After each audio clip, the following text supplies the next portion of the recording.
변화산 시청자 여러분 안녕하세요. 학원 복음화 협의회를 섬기고 있는 비타민 목사 민병입니다. 반갑습니다. 오늘 제가 우리 시청자 여러분들하고 오늘 우리 패널들하고 나눌 주제는 기독 청년들의 결혼관에 대해서 좀 말씀드리고 싶습니다.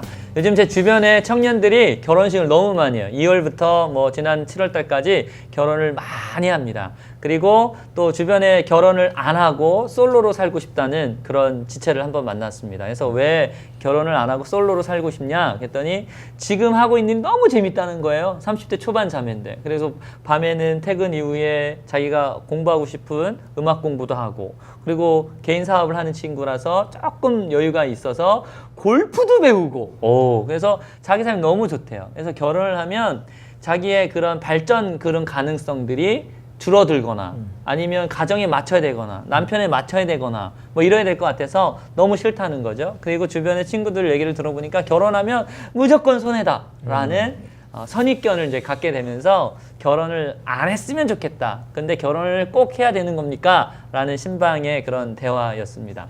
제가 그 이야기를 듣고 우리 기독 청년들이 바른 결혼관을 가지면 좋겠다. 그런 생각이 들어서 오늘 이 주제로 정했는데요.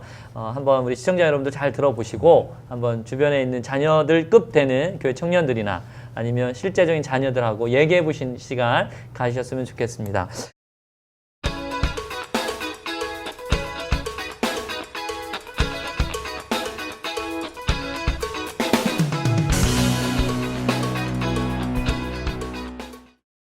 성경에서는요, 결혼의 필요를 세 가지로 말씀하시는 것 같습니다. 제가 이해하기로는 첫 번째는 하나님이 아담을 창조하시고 아담에게 너무 러블리한 우리 하와를 딱 보내주셨을 때 아담이 이렇게 고백하죠. 이는 내 뼈 중에 뼈요 살 중에 살이로다. 이것처럼 아름다운 사랑 고백은 없는 거죠. 그래서 하나님이 하와를 아담에게 붙여주셨는데 하나님께서 아담을 봤더니 하와가 꼭 필요한 거지. 그래서 아담의 한 구석에 놓고 아담을 돕고 옆에서 섬기는 그런 필요가 있는 그런 동역자가 아담과 하와에게 필요해서 성경에서는 하나님이 아담과 하와를 짝지어 주시지 않았나 그런 생각을 해 봅니다. 그리고 두 번째는요, 우리 성경에서 왜 우리 결혼이라는 제도를 하나님께서 직접 아담과 하와를 짝지어서 결혼을 시키셨을까? 그 두 번째는 이 시대가 너무나 거룩이 사라진 시대입니다. 오히려 오죽하면 이 시대가 이 거룩이 경쟁력이 돼버렸다라는 어느 목사님 설교 말씀을 드렸어요. 저는 그 설교를 들으면서 마음에 많이 감동도 됐지만 불편했습니다. 오죽하면 이 시대의 거룩이 경쟁력이 되었을까. 한국교회 여러 지도자분들이든 한국의 여러 정치에 있는 분들이 이 윤리나 도덕이 무너져서 문제가 되는 지도자의 위치에 됐는데 과거의 문제가 돼서 과거의 윤리나 도덕이 문제가 돼서 낙마하는 경우를 보면서 마음이 많이 아팠죠. 근데 하나님께서는 믿음의 건강한 가정을 세우시고 그 부부를 통하여서 믿음의 세대를, 믿음의 자녀들을 출산하셔서 하나님 나라를 이루려고 하는 그런 뜻이 있지 않나 저는 그렇게 생각을 해봅니다. 그래서 결혼제도 꼭 필요하다. 왜냐? 우리 한국교회를 위해서 또 더 나아가서 하나님 나라를 위해서 믿음의 가정을 통하여 믿음의 거룩한 세대들이 나오지 않으면 소망이 없기 때문에 하나님께서 아담과 하와를 짝지어서 결혼을 만들어 주셨고 지금도 그 모범에 따라 많은 믿음의 백성들이 결혼을 남녀가 하는 게 아닌가 그런 생각을 해봅니다. 그리고 마지막 세 번째는요, 하나님께서 이 시대에 가장 문제가 될 수 있는 이 성을 보호하기 위해서 결혼이란 제도로 남녀가 성을 즐겁게 부부만의 즐거운 놀이로 만들어 놓으셨다라고 저는 묵상을 좀 해봤습니다. 그래서 요즘에 얼마나 시대가 우리 시청자 여러분도 아시겠지만 뭐 매일같이 뉴스에 터지는 그런 것들이 여러 가지 나쁜 소식들, 좀 거룩하지 못한 소식들, 이런 소식이 너무 많이 전해지고 있거든요. 근데 성이라는 것은 하나님이 인류를 창조하신 그때부터 부부가 즐길 수 있는 아름다운 놀이로 만들어 놓으셨다라는 거죠. 그래서 외도하지 않고 부부 안에서 즐길 수 있는 아름다운 그 성을 지키고 보호하라는 의미로 하나님께서 우리에게 결혼이라는 그런 제도, 룰을 통해서 그것을 하나님께서 지키고 싶어하지 않았나 그런 생각을 해봅니다.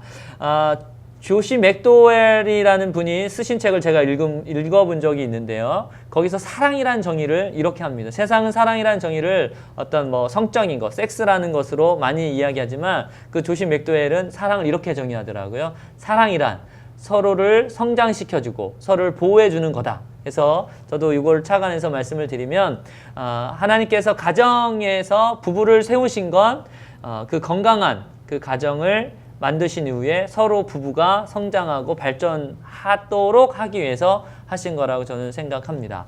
요즘 재미있는 이야기가 있는데요. 이야기를 하고 마쳤으면 좋겠습니다. 우리 목사님들 우리 어떻게 생각할지 모르는데 며느리감 어떻게 생각하는지는 모르겠어요. 근데 요즘 젊은 우리 자매들이 우리 형제들이 미래의 아내의 배우자감을 이렇게 얘기한답니다. 첫 번째, 예쁘다. 두 번째, 예쁘다. 세 번째, 예쁘다. 형제들은 다 예쁘면 돼. 근데 우리 자매들이 재밌어요. 자매들은 미래의 배우자감을 이렇게 정합니다. 키가 180 이상 돼야 되고 신앙이 좋아야 합니다. 아주 성숙해야 돼요. 그리고 시댁은 멀리 있어야 된답니다. 그리고 경제적으로는 안정적이어야 돼요. 그리고 성품은 너무 좋아야 됩니다. 그리고 지적이어야 돼요. 자기와 비전이 맞아야 된답니다. 그리고 플러스 알파. 지나친 욕심이죠. 그러나 앞서 말씀드린 것처럼 하나님께서는 이 시대에 이 건강한 가정을 왜 세우셨고 부부를 왜 만드셨는지 말씀드렸는데 잘 생각해 보시고 앞으로 결혼 지도하실 일이 있으면 요 세 가지를 참고하셔서 지도해 보시면 좋을 것 같습니다. 지금까지 비타민 목사 민병 목사였습니다. 감사합니다.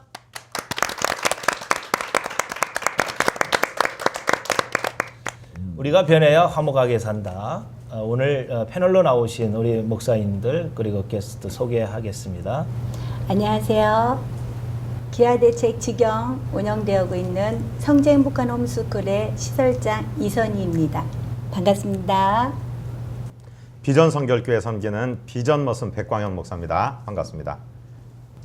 대전 성지교회를 섬기고 있는 심상현 목사입니다.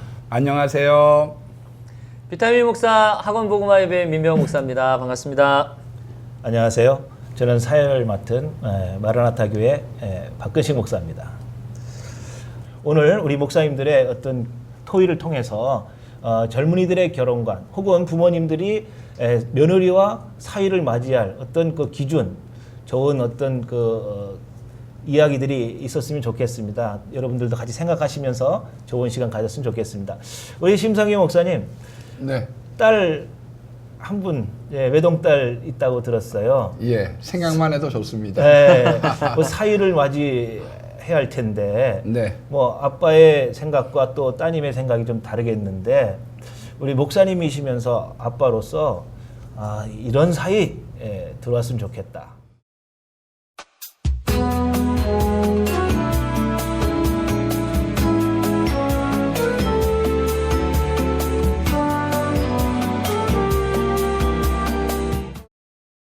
그건 아까 민병호 목사님이 이미 다 말씀을 하셔가지고 그런데 고백하기는 좀 쑥스럽지만 저도 욕심이 있으니까요. 또 딸만 하나다 보니까 근데 딱 정했습니다. 저는요.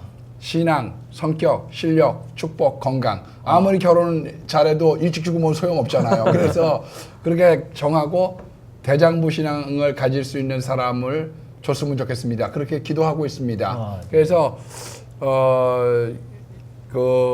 참 어떻게 보면 욕심을 다 낸다 뭐 이렇게 남들에게는 그렇게 얘기할 수 있는데 막상 자기 자식, 자기 결혼에는 아마 민병호 목사님이 조사 검토한 것이 비슷하지 않겠어요?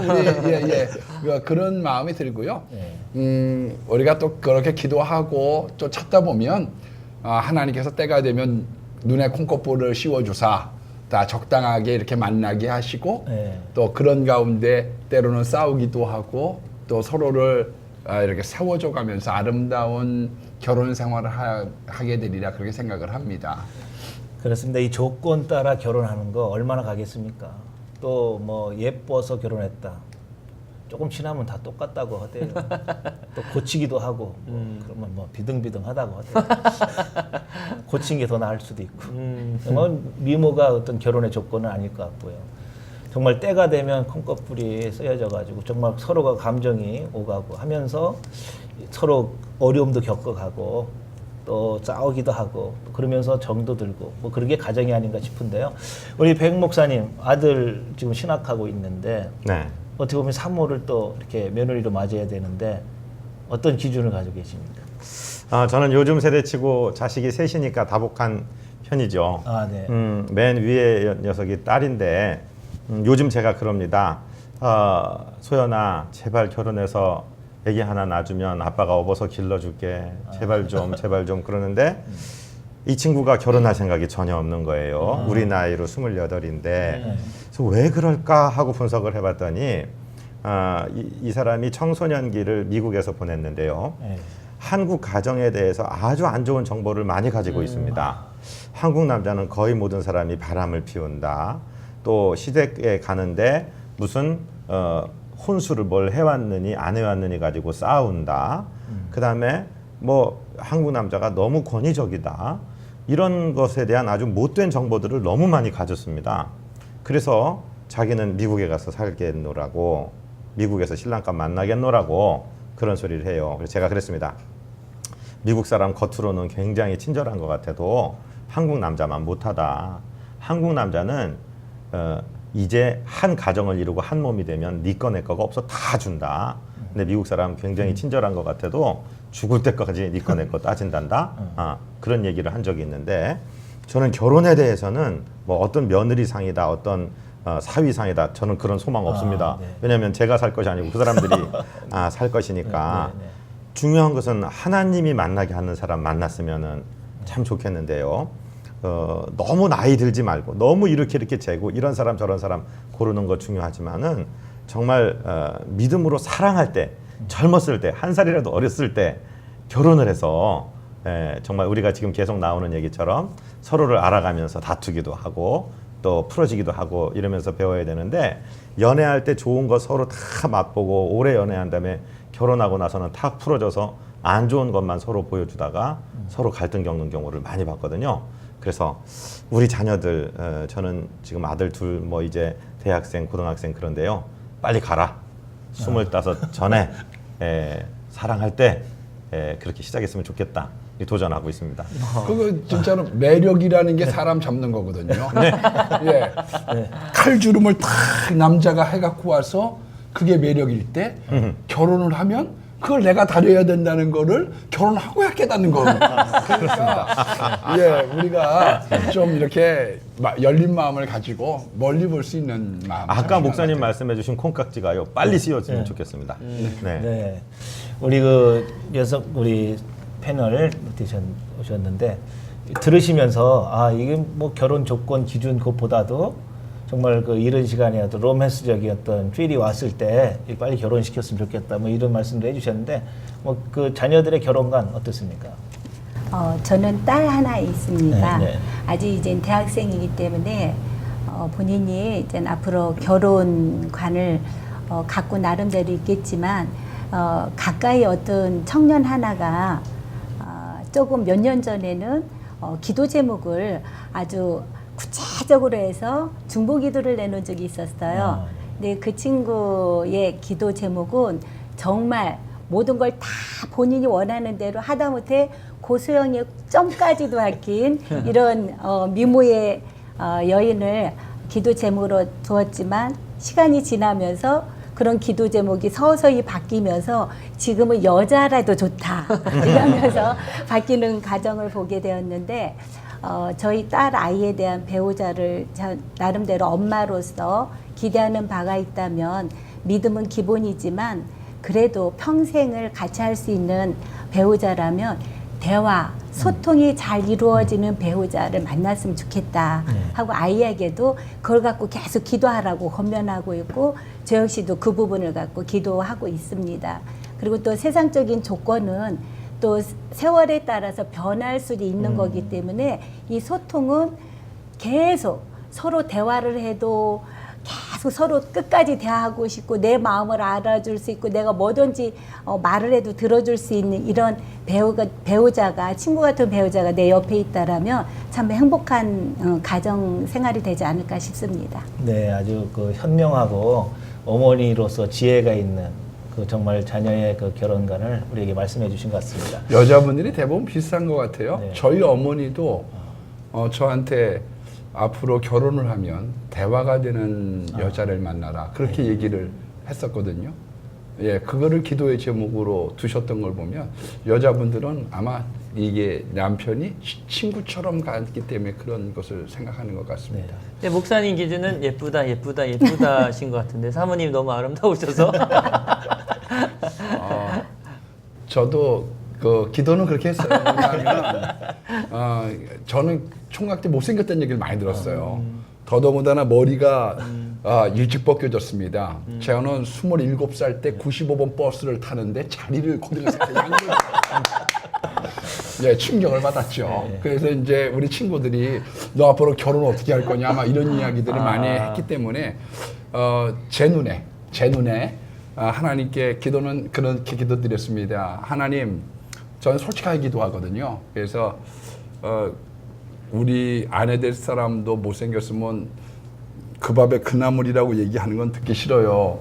그래서 이제 인물은 좀 있었으면 좋겠습니다. 그렇게 기도했어요. 주로 미남인 분들은 여자 인물들은 안 따지더라고요. 근데 이제 저같이 이런 많은 친구들의 공격을 받았던 사람은 그게 트라우마가 돼가지고 그랬었는데 사는데 인물이 그렇게 중요한 것 같지는 않습니다. 네. 예, 맘씨가 중요하고요. 유행가 가락처럼 얼굴만 예쁘다고 여자냐. 예, 마음이 고와야 마음이 고와야 되는 거거든요. 네. 예. 그렇습니다. 이 조건이라는 거는 이제 세월 따라 바뀔 수가 있다고 우리 말씀해 주셨는데 조건이 끝나고 나면 님이 남이 된대요. 우리 그 청년 사역 하면서 네.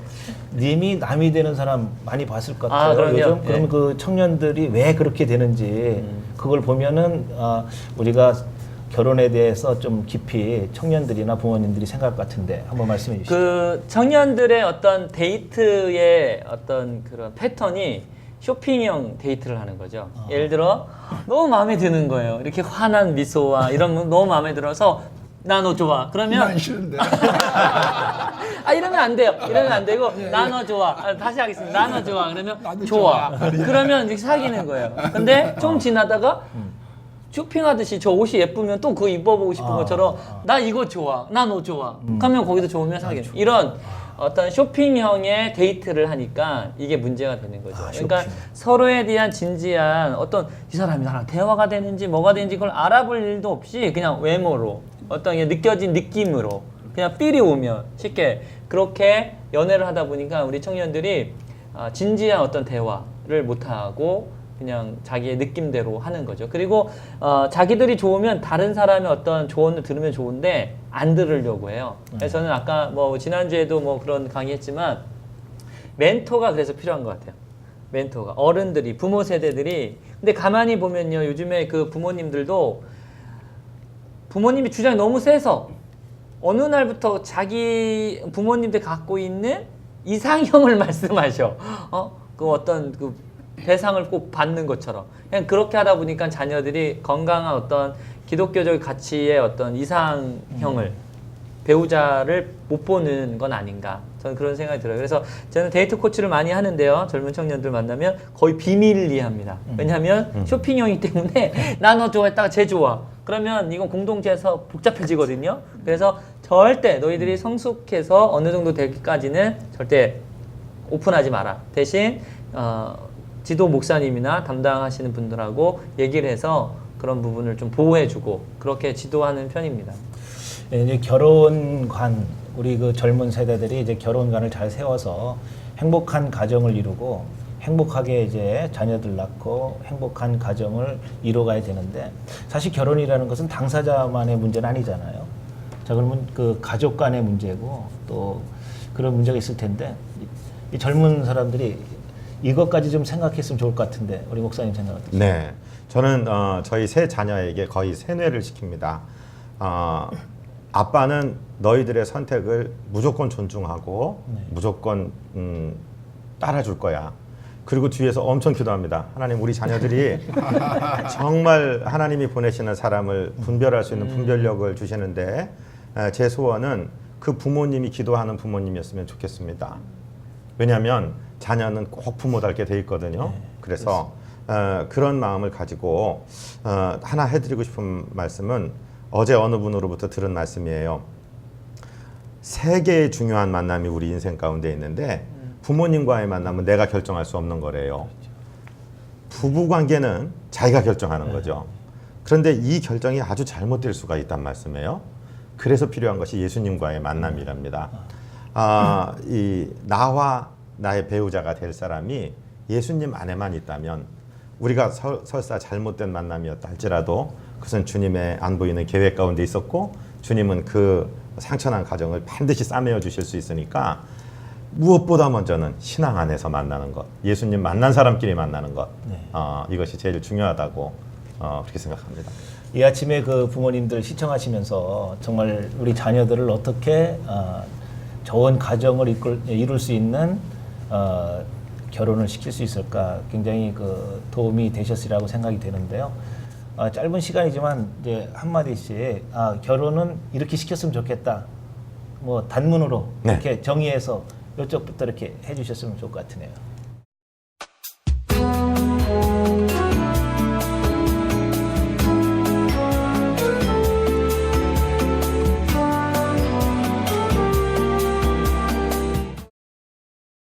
결혼은 신뢰가 기본이 돼야 된다라고 보고 있습니다. 네, 우리 신 목사님. 저도 기도 많이 했으면 좋겠어요. 왜냐하면 기도하면 저도 좋아했던 사람이 있고요. 저를 좋아했던 사람도 신이 있었어요. 네. 우리 집사람 이거 들으면 안 되는데 그런데 기도를 하면 하나님의 뜻이 아닌 사람들은 빗나가게 하시더라고요. 돌이켜 생각하면 그래, 나 저 여자랑 만났으면 목회 못했을 거야. 그 사람 만났으면 난 평생 싸웠을 거야. 그게 그때는 잘 안 보였거든요. 그런데 왜 하나님이 이렇게 회방하시지? 그거는 알겠어요. 그 젊은 나이에도 왜 하나님 좀 밀어주시지? 나를 왜 이렇게 걸고 넘어지시고 날 자꾸 이렇게 붙잡지? 왜 엇받잘 만드시지? 근데 지금 생각하면 하나님 너무 감사합니다. 그런 고백이 나옵니다. 네, 우리 목사님. 예, 결혼 부모님이 너무 개입하지 마십시오. 뒤에서 기도해 주십시오. 저는요 목회하면서 부모님이 너무 많이 개입하셔서 결혼 안 되는 거 많이 봤거든요. 부모님이 자식보다 일반적으로 더 오래 살지 못하십니다. 뒤에서 기도 많이 하시고 자녀들의 결정 존중해 주십시오. 우리 일 목사님. 저 아까도 뭐 토크 중에 말씀드렸지만 그 결혼을 하는데 가장 중요한 건 서로가 서로를 성장시켜 줄 수 있는 그런 배우자를 만나는 게 아름다운 결혼이라고 생각합니다. 네, 오늘 이 시간 아침에 여러분들 잘 들으시고 정말 자녀들 좋은 결혼 시켰으면 좋겠습니다. 이 결혼이라는 것은 하나님께서 만들어 놓으신 제도입니다. 이 제도에 순응하셔서 정말 복된 가정 이루었으면 좋겠고요. 저는 개인적으로 이제 결혼을 하기 전에 우리는 믿음을 먼저 준비했으면 좋겠다. 두 번째는 성숙한 인격을 준비했으면 좋겠다. 그 다음에 아까 신 목사님 말씀해 주셨지만 건강도 준비했으면 좋겠다. 그리고 경제적인 기반도 지혜롭게 준비했으면 좋겠다. 이 결혼이라는 것이 뜨겁다고 뭐 다 이루어지는 건 아니지 않습니까? 이런 여러 가지 골고루 잘 준비된 결혼. 우리 그리스도인들은 먼저 신앙 안에서 기도하면서 하나님이 짝지어 주시는 그 아름다운 가정 이뤘으면 좋겠습니다. 오늘 우리 다 같이 구호하면서 오늘 순서 마치도록 하겠습니다. 우리가 변해야 화목하게 산다. 변화산 야! 야!